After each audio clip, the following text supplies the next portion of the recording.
In the swimming pool, there was a beautiful diamond ring. A woman and her friend swam toward it, trying to retrieve it. Unfortunately, the ring was stuck in a narrow crack. She tried to pull it out forcefully, but it wouldn't budge. And worse, her hair got tangled in the same opening. At that moment, the maintenance worker noticed the place was empty of visitors, so he assumed the pool was vacant and pressed the closing button. The pool's top cover began to shut slowly, and within just 3 minutes it was completely sealed, trapping the woman and her friend inside, both still underwater and unaware of what was happening above.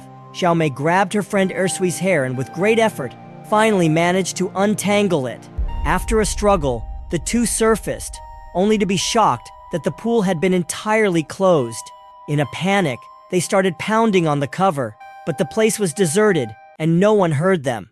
Realizing that breaking the cover was impossible, they headed to the deep end of the pool and tried to lift the cover together. But despite their strength, it didn't move an inch. Frustrated, they began swimming around the pool in search of anything that could help. Ersui found a scarf, while Xiaomei pulled a plastic panel from the wall. While searching, they discovered a small hole in the cover. At the very least, they wouldn't suffocate now. Xiaomei reached up and touched the opening, but it was barely half a centimeter wide. She broke the plastic panel into smaller pieces and tried to widen the hole from the inside, but it was useless.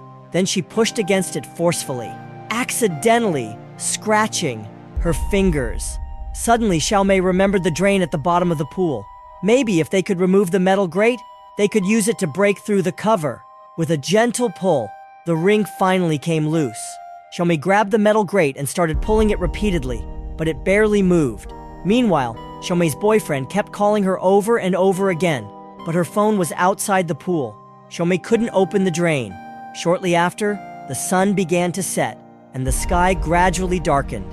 Suddenly, the pool lights went out.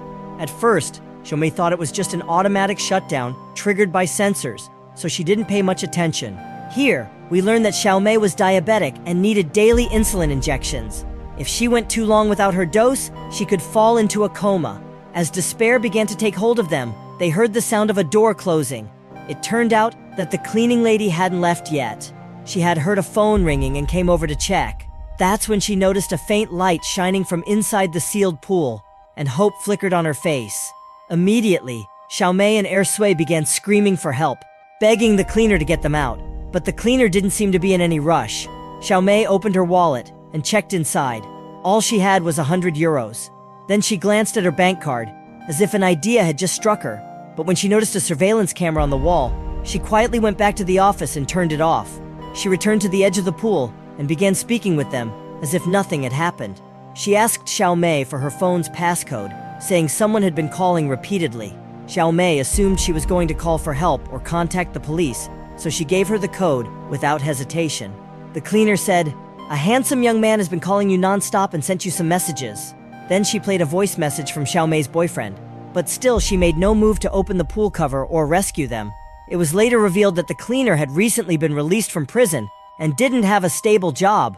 The cleaning job was only temporary, and she was drowning in debt, behind on rent, electricity, and water bills. Finally, she revealed her true intentions. She wanted the PIN for Xiaomei's bank card. This time, Xiaomei hesitated. When the cleaner noticed her reluctance, she swore she would let them out as soon as she got the money.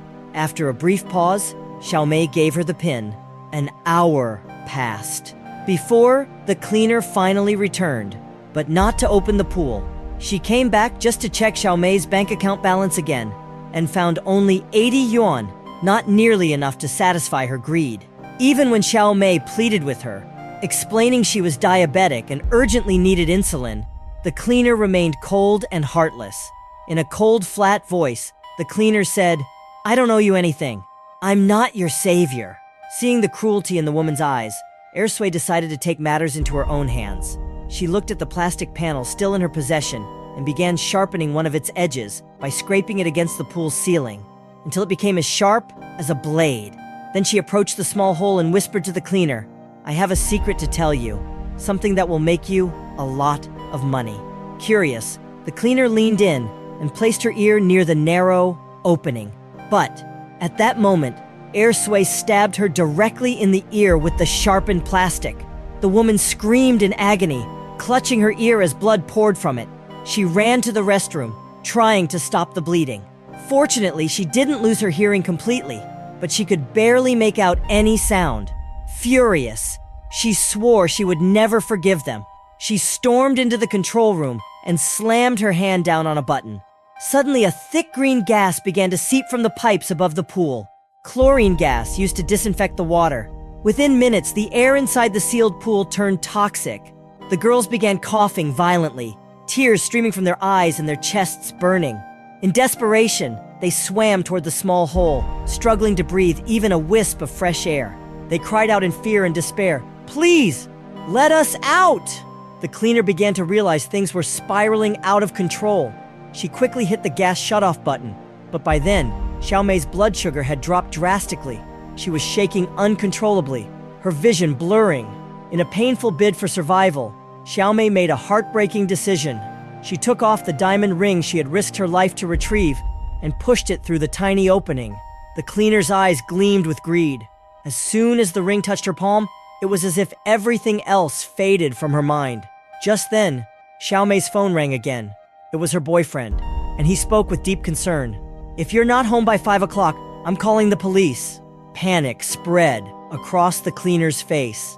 She realized she was playing a dangerous game. If the two girls died in the pool, she wouldn't be able to cover it up. She decided to release them immediately. But when she returned to the control room and entered the code to open the cover, nothing happened. The top remained sealed. She then realized the manager had deliberately given her the wrong code.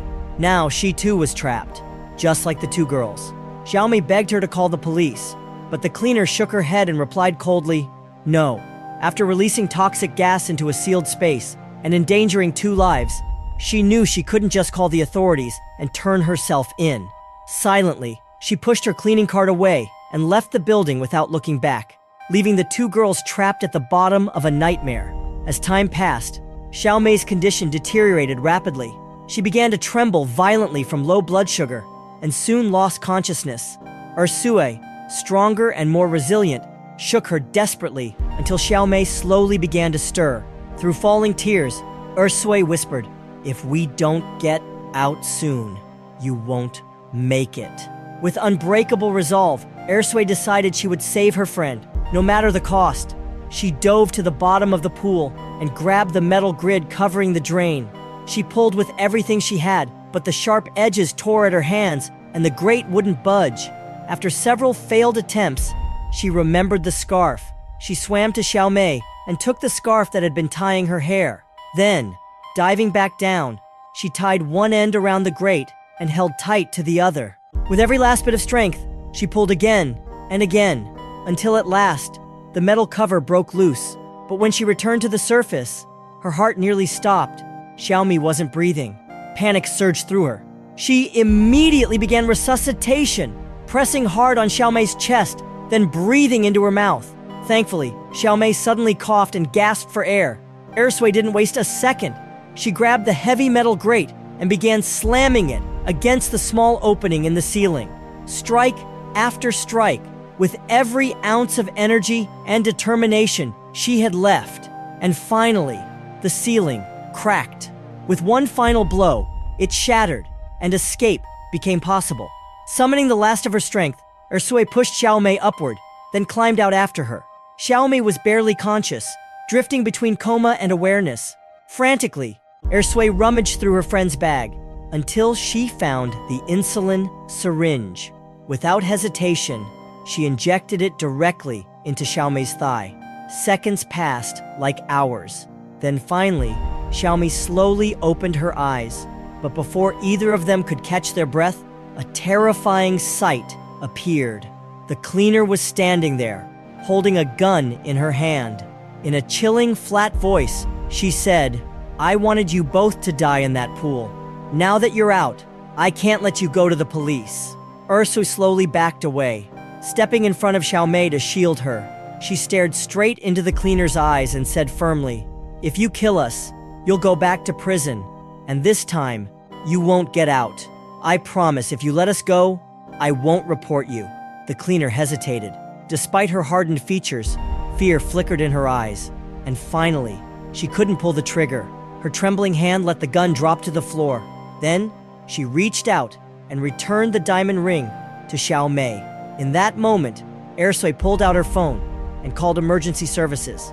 The cleaner realized there was no escape now. She muttered a soft curse under her breath, then turned and fled into the darkness.